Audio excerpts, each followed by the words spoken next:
Okay, sorry. So this is June 14, Variant 2, question number 1.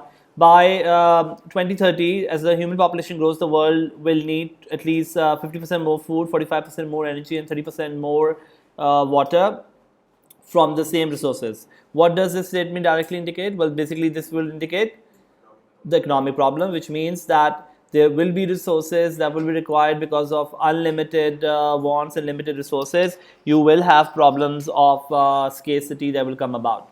Okay, now a country was at point P, which is this one, on its PPC. Following a threat of invasion, it prepared for war, which means probably had more of military goods. So you went from probably from P to like Q, from P to Q, right?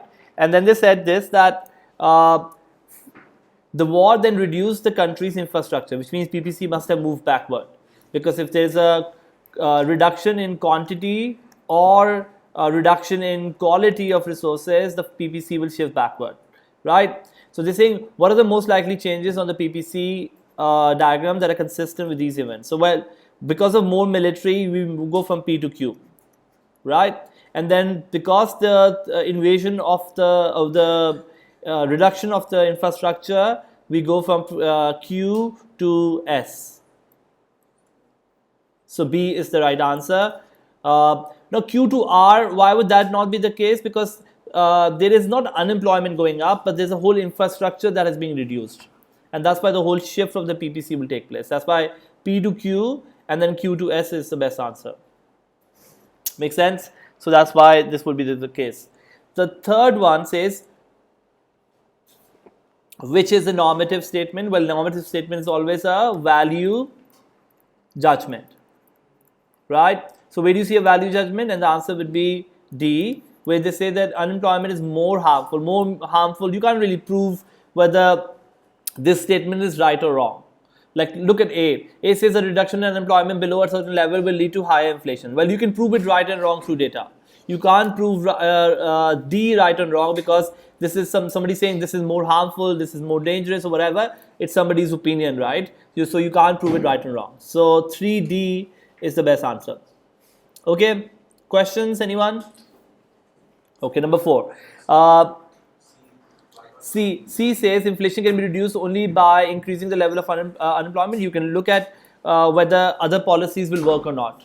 So you can prove it right or wrong through data. Anything. So positive statement, just quick recap, positive statement can be right or can be proven right or wrong. You can prove it right or wrong. And because you can actually look at data and justify whether the statement is right or wrong. You can't really do that with a normative statement, which is somebody's opinion or somebody's value judgment. Make sense? Okay. Meera has just finished a course at art college and has decided to set up a business on her own, producing clay figures of famous people. Which factor of production she is likely to have purchased from other businesses? Well, clearly, enterprise is something she would not want, right? And labor is she's working, so labor is something she does not want. Right? Capital she would want because she needs some tools and resources to make those figures, and land she would want because that would be basically any natural resource that is needed in the business. Even clay could be part of natural resource. So C is the best answer here. Make sense? Okay. So labor and enterprise is her own effort, and the rest she gets it from the market probably. The demand curve in the diagram shows the relationship between the number of car journeys and the cost of car journey. So in 5, I have on my y-axis anything that can increase the cost of car journey or decrease the cost of car journey. What would cause the demand curve to shift to the left? So in other words, what is a non-price factor or non-cost factor that can make the demand for car journeys to go down? And the answer would be C, a reduction in public transport, because public transport is kind of a substitute to cars.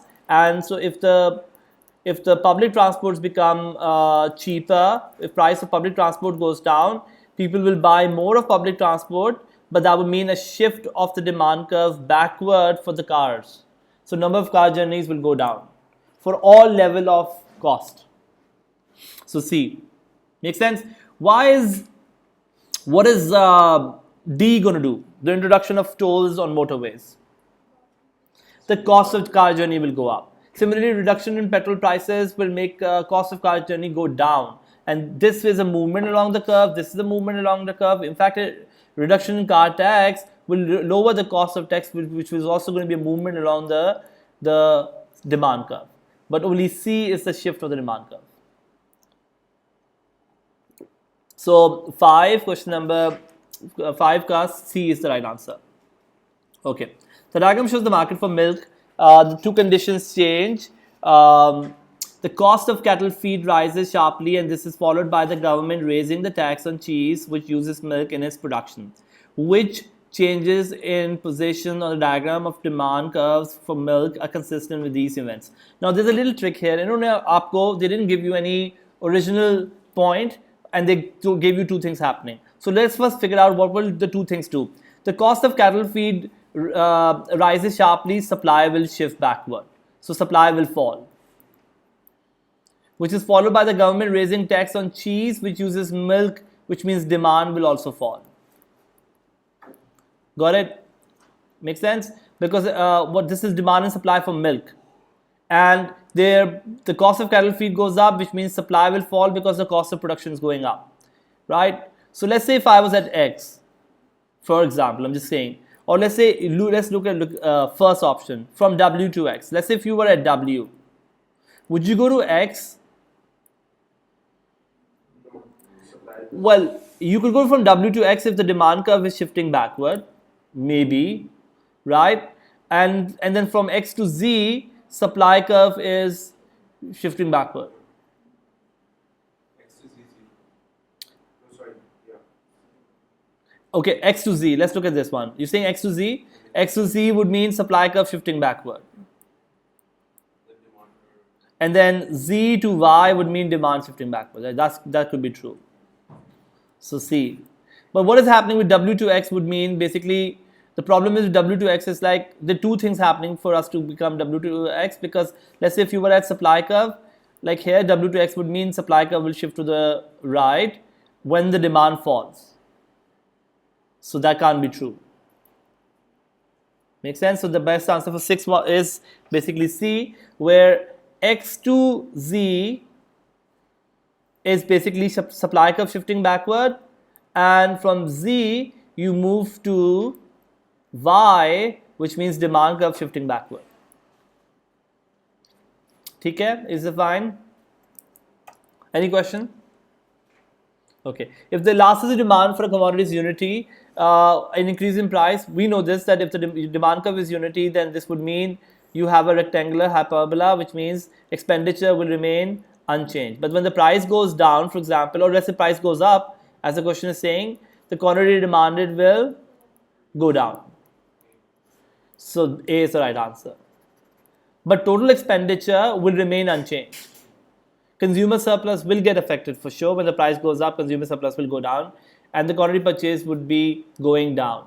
The only thing which is true about about unity elasticity is this, that P2 times Q2 must be equal to P1 times Q1. Must be equal to this region. So that's why A is the right answer. Is that fine? Okay. The table shows consumer expenditure on a range of goods at different level of income. For which good does the consumer have an income elasticity demand greater than 0? So YD is greater than 0, and but less than 1. So it's like this kind of a thing. You need to find out which answer choices would have YD greater than 0 but less than 1. So the first thing I need to recap is YD formula is percentage change in your expenditure or demand for a good over percentage change in income. Okay, if I look at percentage change in income is like 40 to 50. It's increasing by 50 minus 40 over 40, which means 25%. Okay, and from 50 to 100, my expenditure is going from 50 to 100, which is doubling, which means 100%. Make sense? Are you all with me? Now I'm going to look for values where the value should not be a negative value, and also the value should be, in this case, when I go from here to here, it should be less than 25 but more than 0. So look at this. D will be wrong because D में तो quantity गिर रही है, expenditure is going down. I want expenditure going up by less than 25%. C is also wrong because my expenditure 10 minus 10 over 10 would be 0, which means expenditure is unchanged. Make sense? A and B are right because this is a jump of, what is 11 minus 10? 1. 1 over 10 is 10%. So 10% would be less than. What is 18 minus 10? What? 80%? 80% over 25% will be still between 0 and 1. No, in fact, 1 point something. So that would be not right. Isn't that true? So that's why B is the right answer.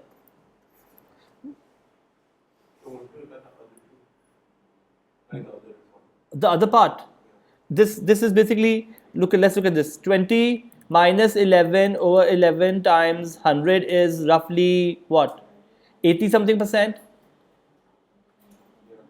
Divided by 100%, the value will be 0.8 something, which is less than 1. So B does make that condition to be true as well. Make sense?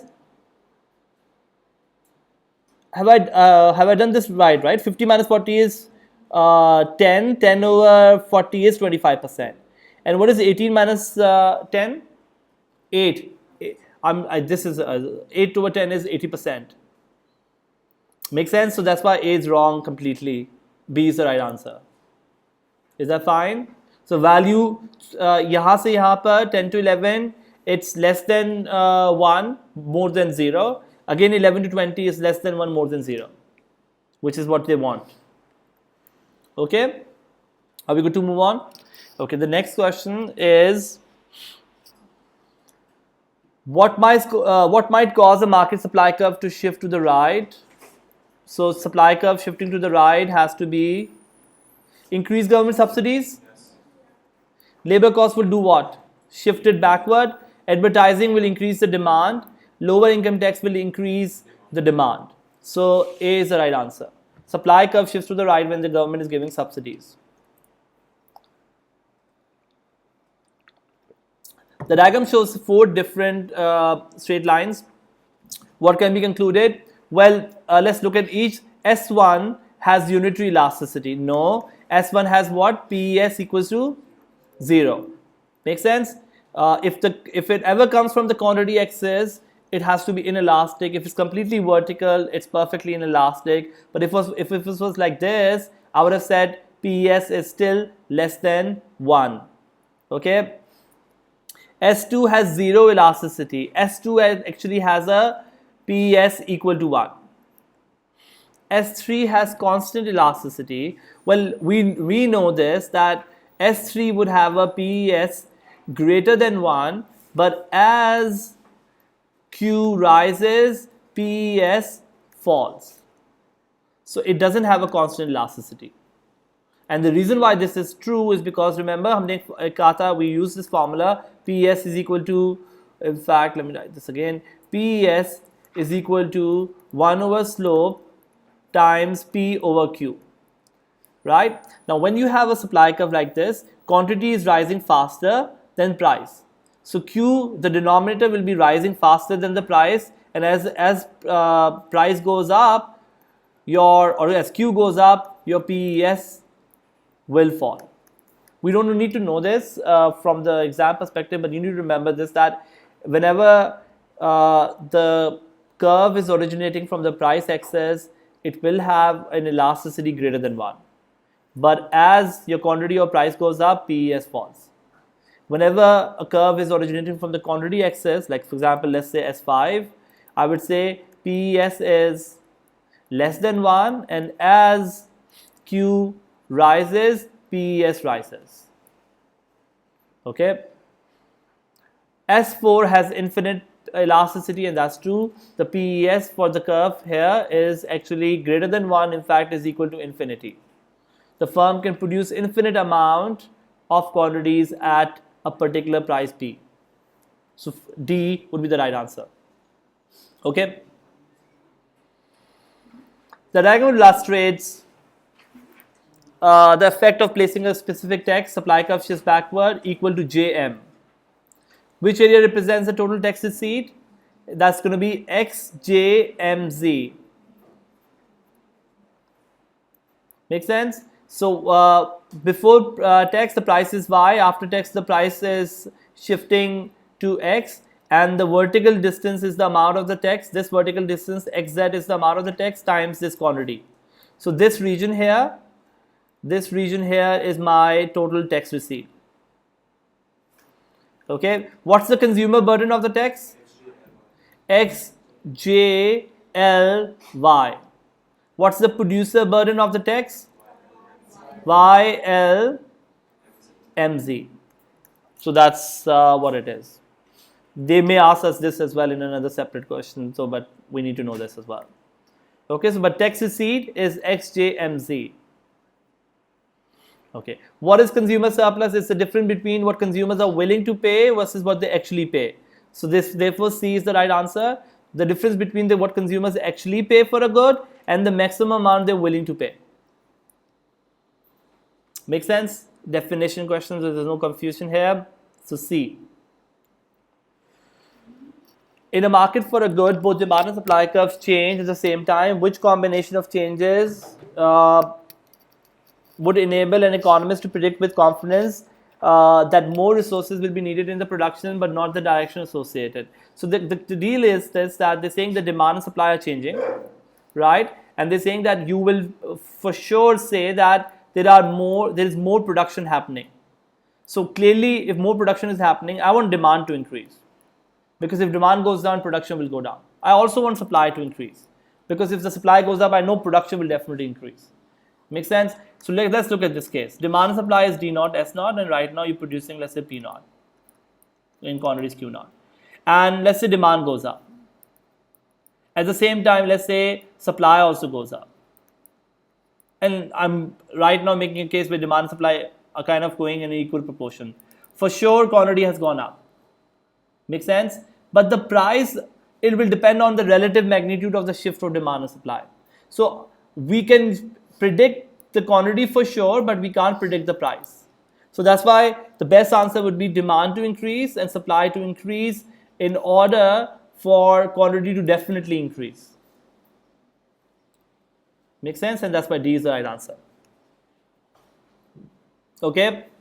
Is that fine? The existence of positive externality is possible. Remember positive externality, somebody was asking me, positive externality is when there is a benefit that you give from the consumption of or production of a good to a third party.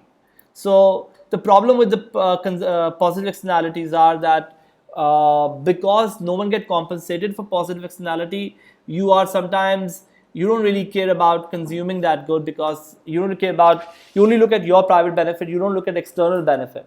Like for example, my reason of getting a vaccination would not be because you will get a lower probability of getting a disease from me. It will simply be because of my private interest. Make sense? Let's say if everyone knows about positive externalities, for example, let's say education and all that, not only you would want to demand more of the good for your own benefit, but also for the society's benefit. And that's why in this case, the existence of positive externality is possible when the consumers are not the best judges of future benefits from consuming a product. There is an information failure which results in people to not buy enough of these positive externality, the goods with positive externality. That's why for 14, the right answer is A, which is consumer are not the best judges of their own interests. Like education ke case mein, ya vaccine ke case mein and all that. Okay? All of these otherwise doesn't make sense. Social cost of production exceed private cost of production. In fact, social benefit is greater than private benefit is when there is a positive externality. The social benefit and private benefit. It's not. So that's why, I mean, although it is not in the syllabus anymore, it's more in A2, but we just do these questions for our knowledge, may help us later, may have some kind of a question coming, so just be prepared for it, but not to a greater detail. Okay, a firm opens a new factory on derelict ground on the outskirts. Derelict ground basically means that it's unused, it's something which is abandoned and something like that. What will be included among the externality arising from the opening of a new factory? Well, they've definitely increase in air pollution would happen because the factory is open. An increase in the rent of neighboring may not happen because it's like a abandoned area, so it's not going to increase rent suddenly because there is more demand. The change in appearance of the neighborhood would happen. Anything would be built on the area, appearance would change. So C is the right answer. Make sense? A firm owns a bridge and charges all vehicle users who cross it. Because the firm owns it, there is a private cost of the bridge, and also that the people are charged. So there is a private benefit of using that, and that's why people are paying a price for it. Make sense? So that's why how much this charge be classified? A private benefit and private cost. Yeah, but does that make sense what we're saying? Because the fact that somebody owns it, there's a private cost, and that's why he's asking for a price of using it. That's why there's a private benefit. This for sure is again cost benefit analysis is no longer there, but just quick thing. Private benefit plus external benefit is your social benefit, which is 125 plus 20 is equal to 145. Private cost plus external cost is equal to your social cost, which is 125. Net social benefit is equal to social benefit minus social cost, which is going to be 145 minus 125, which is equal to 20. Make sense? If somebody asks you what's my net private benefit, you will say private benefit minus private cost, which is going to be 125 minus 100 is equal to 25. So that's why the right answer here is this, that net private benefit is 25. Net social benefit turned out to be 145 minus 125, which is 20. So this is wrong. I'm sorry. Yeah, this is wrong. In fact, this is also wrong. 20, which is B. Okay. In the diagram, the initial quantity traded was Q and the price was P. Okay, so we are demand and supply are meeting. We are here. Are you all with me? The price then rose to P1. So guys, look at this, price is rising to P1 where S1 is meeting the new demand curve. Okay, which combination of government policy measure would explain this change? A removal of maximum price.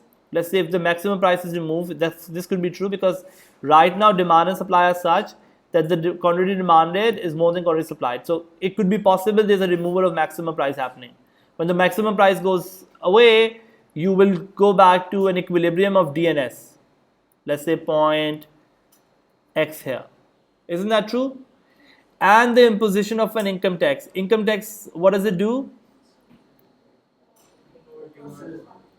It will cause the demand curve to shift backward, but there is a supply curve shifting backward. So this can't be true. Are you all with me? When I move to X, if there was an imposition of income tax, the demand curve should have shifted backward because income tax is a tax on income, so demand shifts downward.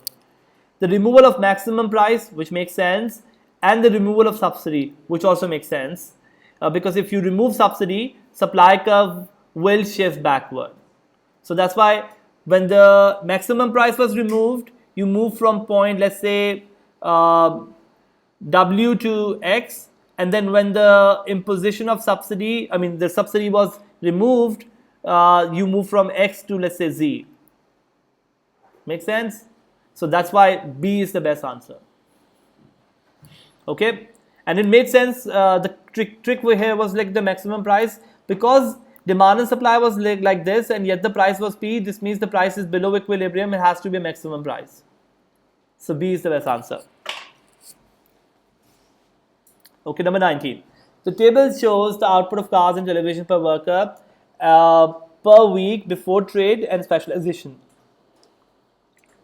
Each country specializes in the product where it has a comparative advantage and trades on the basis of an exchange rate which lies between the opportunity cost ratios.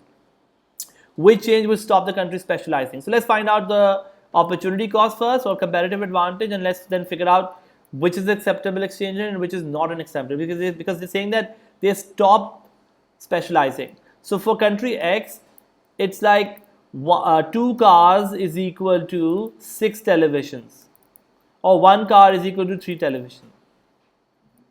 Isn't that true? For country Y, it's like 8 cars is equal to 48 televisions, or 1 car is equal to, what is 48 divided by 8? 60. So any acceptable exchange rate would be between 3 and 6. Let's say 1C is equal to 5T. So would you stop trading if the exchange rate moves to 1C is equal to 5T? And the answer is no. You won't, because this is acceptable exchange rate. Between 3 and 6 is 5. Anything between 3 and 6, like 4 or 5 or 5.5 would be. But if it moves from 1C is equal to 8, that's when you would stop trading. You would not trade when the exchange rate is 1:2, 1C is equal to 80, because that's beyond 6. Make sense? So that's why the right answer is D. Okay? Are we good? So 19 is B. Guys, so remember this, that whenever there is an exchange rate given, you need to find out the opportunity cost, you need to find out then the acceptable exchange rate. This is kind of testing our knowledge for that. Okay, the exchange rate has to be between the two opportunity costs for the trade to take place. Okay, a country produces washing machines. The government lowered both the tax on washing machine on its produced in its country and the quota. When you lower quota, what do we mean by this? If you lower quota, are you increasing trade protection or lowering trade protection? Increasing trade protection. Lower quota means less of washing machines will be allowed. Make sense? So what is the likely result? Well, the likely result will be definitely, if they are lowering the tax on washing machines, then therefore more domestic demand would go up.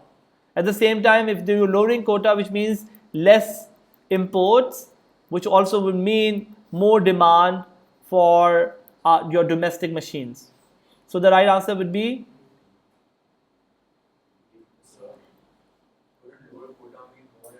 lower quota basically means lower amount allowed.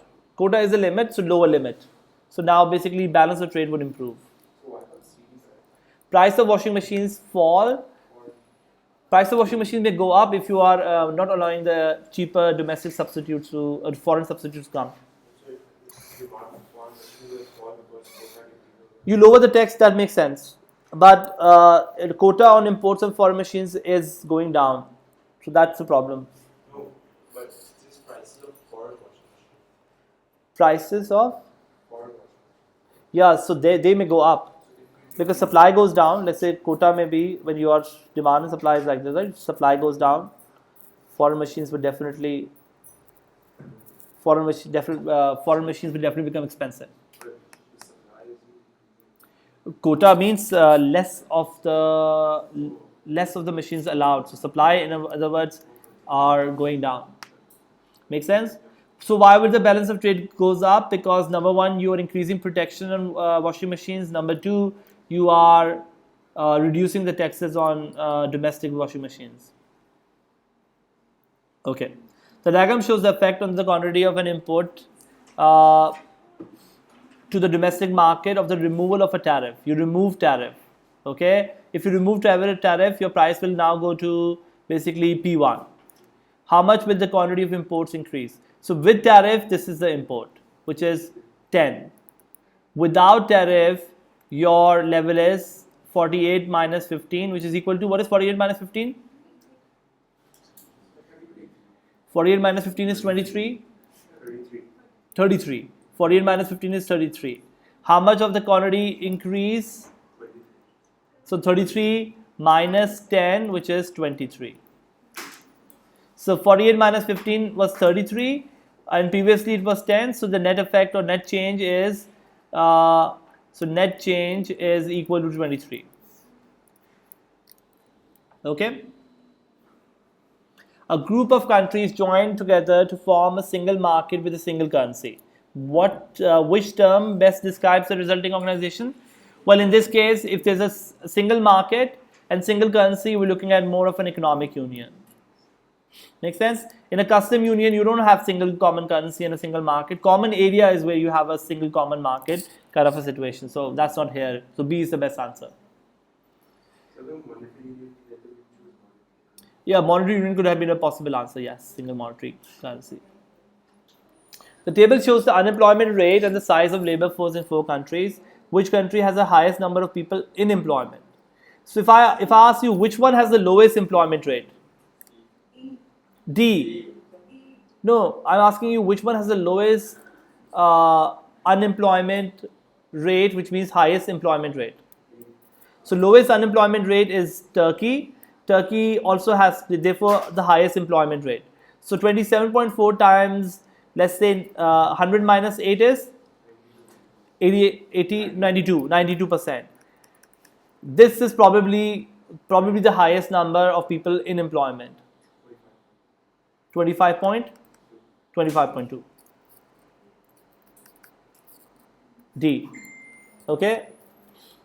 The other answer you could have looked at was like 27.7, but that's 27.7 times 100 minus 12.6 is roughly 24.2. So that's lower than 25.2. Because they're saying number of people in employment, that's why we're looking at the lowest unemployment rate. And this number has to be the biggest or almost the biggest. So between these two, 25.2 is the right answer. Okay. The diagram shows an economy's aggregate demand curve and 2 short-run supply curves. What would cause the change in real output from Y1 to Y2? SRAS curve is shifting to the right, which means cost of production is going down, right? What could cause the change in real output from Y1 to Y2? And the answer would be B, a decrease in the world oil prices, because if the world oil prices go down, this would mean the cost of production will go down and therefore aggregate supply curve will shift to the right. Now, an increase in indirect taxation would make cost of production to go up. An increase in wage rate again will result in supply curve to shift backward. An decrease in bank lending is more of a aggregate demand effect rather than aggregate supply effect. Make sense? So B is the best answer. Oil prices go down, supply curve will shift to the right. The table shows a country's rate of inflation for 4 years. What fell? Now again, the rate of inflation is going down, but the rate of inflation is positive. If it's positive, this means prices are rising. But they may be rising slowly, but they are rising, which means the cost of living is going up. The value of money is going down. I'm sorry, I shouldn't. Value of money is going down. Why? Because the value of money is equal to 1 over price level. So if the price level is going up, value of money is going down. So D is the right answer. Okay, average prices are actually going up and not down. Okay, so rate of inflation is positive, inflation is happening, although at a slower rate, but it is happening. What about C? Exchange rate doesn't have anything to, we cannot find out exchange rate effect from the information given. Make sense? What is not a possible cause of cost push inflation? And the answer will be C, because C is more like monetary inflation. This is wrong because this is what we call wage push inflation, which is a category of cost push. This is called, like increase in raw material prices, sometimes resulting definitely cost push to happen. And this is basically what we call profit push inflation. So C is the right answer. Monetary inflation is not part of cost push inflation. What would lead a country to move from a surplus to a deficit on the current account? So your surplus to a deficit would mean your X minus M probably is going down. So when there's a depreciation happening of the exchange rate, will it make my X minus M go up or X minus M go down? X minus M to go up. So A and B can't be the right answer. You want appreciation to happen because that will make my X minus M go down. But X minus M go down also because of high rate of inflation and falling productivity, because that would mean your comparative advantage is gone. You don't have a comparative advantage. So if you want to look at the worst case scenario, which can make your surplus to a deficit for sure, you will go for C, because low rate of inflation is actually not going to make my X minus M go down, and rising productivity will not make my X minus M go down. For sure, C will make my X minus M go down. Okay, 27C. What determines the purchasing power parity of a country? Well, we said purchasing power parity looks at the cost of living. It has you make a basket of goods, you look at the prices in the country and rest of the countries, and so that's why it is a good measure of your relative cost of living. So 28 is A. Okay, 29. Purchasing power parity, basically what you do is that you have a basket of goods. Let's say if I choose, let's say, these basket of goods, I look at the price of this basket in Pakistan. Let's say the price is rupees 100. Okay, and I went to the US with the same basket. I said, okay, let's find out the price of the same basket in the US. And let's say you find out it is $2. So you'll be like, $2 is equal to rupees 100. Okay, what did you do? You didn't look at the nominal exchange rate. You went and you figured out the prices of these goods. So $1 is equal to rupees 50. Now this, if you look at the number right now, it's $1 is equal to rupees 100 and something. So which means clearly the nominal exchange rate is undervaluing our currency. But the purchasing power parity is a real measure which looks at the cost of living. The cost of living could be different in different countries, and that's why it may not be a good measure. Okay. The trade creation, remember, was when what happens when you become part of a economic union, you remove tariffs. Sometimes you can create trade when you move from a high cost producer domestically to a low cost producer outside the union. So D is that. So that's why D is like irrelevant in this manner. Number 29. With an exchange rate of 5 Egyptian pounds is equal to $1, an American product sells for 100 EGP. Okay, so $1 is equal to 5 EGP. Something for 100 EGP would mean 100 divided by 5 is going to be for how many dollars? $20. So पहले आप ये काम करें. First you find out what's the dollar price of the good. Okay, assuming that the dollar price remains unchanged, which is $20. What will be the price if the exchange rate now becomes 4 EGP is equal to $100? So I'm going to be like 1 USD is equal to 4 EGP, which would mean $20 would be 20 times 4, which is $80. I'm sorry, 80 EGP, because we're looking at EGP price.